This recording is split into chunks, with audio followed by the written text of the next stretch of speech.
Second Chronicles chapter 32. After these things and the establishment thereof, Sennacherib, a king of Assyria, came and entered into Judah and encamped against the fenced cities, and thought to win them for himself. And when Hezekiah saw that Sennacherib was come, and that he was purposed to fight against Jerusalem, he took counsel with his princes and his mighty men to stop the waters of the fountains which were without the city, and they did help him.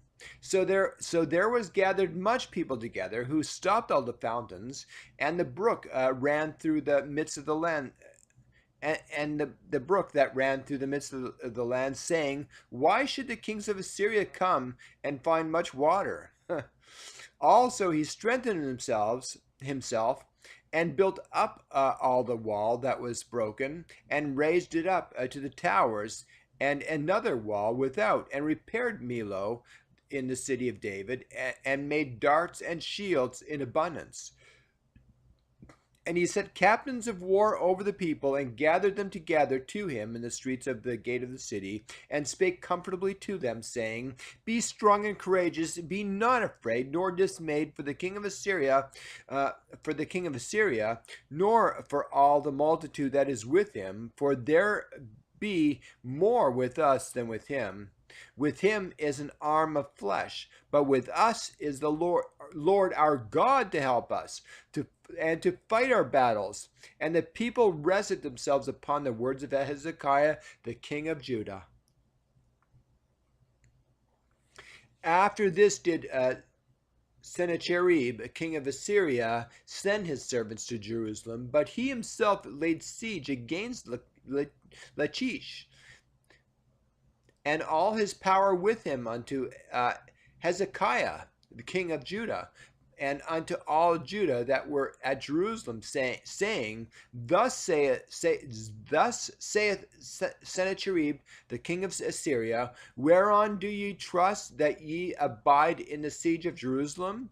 Doth not Hezekiah persuade you to give over yourselves to die by famine and by thirst, saying, The Lord our God shall deliver us out of the hand of the king of Assyria?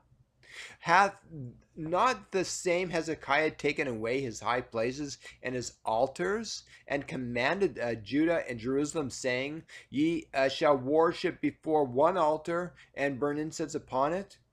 Now ye not, now ye not what I,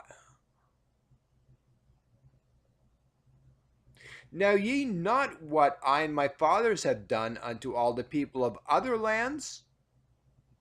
Were the gods of the nations of those lands anyways able to deliver their lands out of mine hand? Who was there among all the gods of those nations that my fathers utterly destroyed, that could deliver his people out of mine hand? That your God should be able to deliver you out of mine hand. Now therefore let not Hezekiah deceive you, nor persuade you on this matter, neither yet believe him, for no God of any nation or kingdom was able to deliver his people out of mine hand, and out of the hand of my fathers.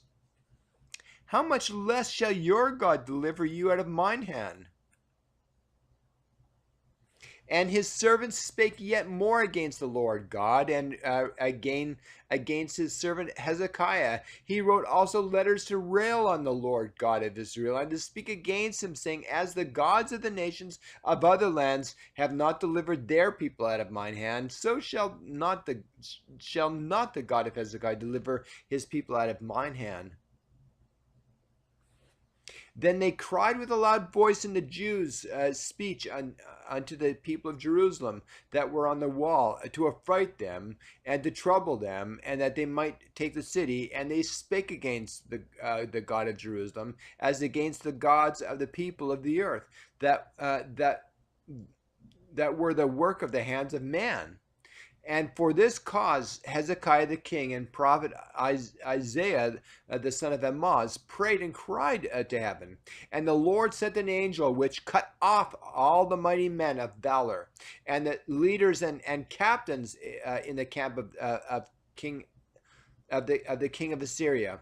So he returned with shame of face to his own land. And when he was come into the house of his God, they that came forth on of his own bowels slew him there with the sword. Thus the Lord saved Hezekiah and the inhabitants of Jerusalem from the hand of Sennacherib, the king of Assyria, and from the hand of all other, and guarded them on every side. And many brought gifts unto the Lord to Jerusalem, and presents to Hezekiah, king of Judah, so that he was magnified in the sight of all the nations from henceforth. In those days Hezekiah was sick to the death, and prayed unto the Lord. And he spake unto him, and he gave him a sign. But Hezekiah rendered not again according to the benefit done unto him, for his heart was lifted up. Therefore there was wrath upon him, and upon Judah and Jerusalem. Notwithstanding, Hezekiah humbled himself for the pride of his heart, both he and the inhabitants of Jerusalem, so that the wrath of the Lord came not upon them in the days of Hezekiah.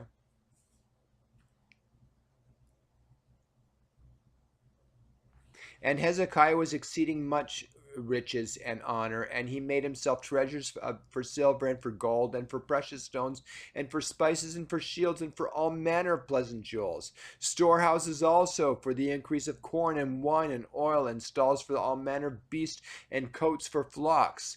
Moreover, he provided him cities and possessions of flocks and herds in abundance, for God had given him substance very much. This same Hezekiah also stopped the upper water course of Gihon, and brought it straight down to the west side of the city of David. And Hezekiah prospered in all his works.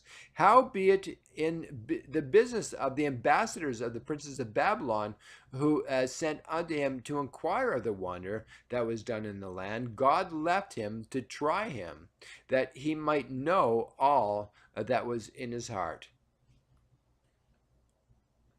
Now the rest of the acts of Hezekiah and his goodness, behold, they are written in the vision of Isaiah the prophet, the son of Amoz, and in the book of the kings of Judah and Israel. And Hezekiah slept with his fathers, and they buried him in the chiefest of the sepulchres of the kings of David.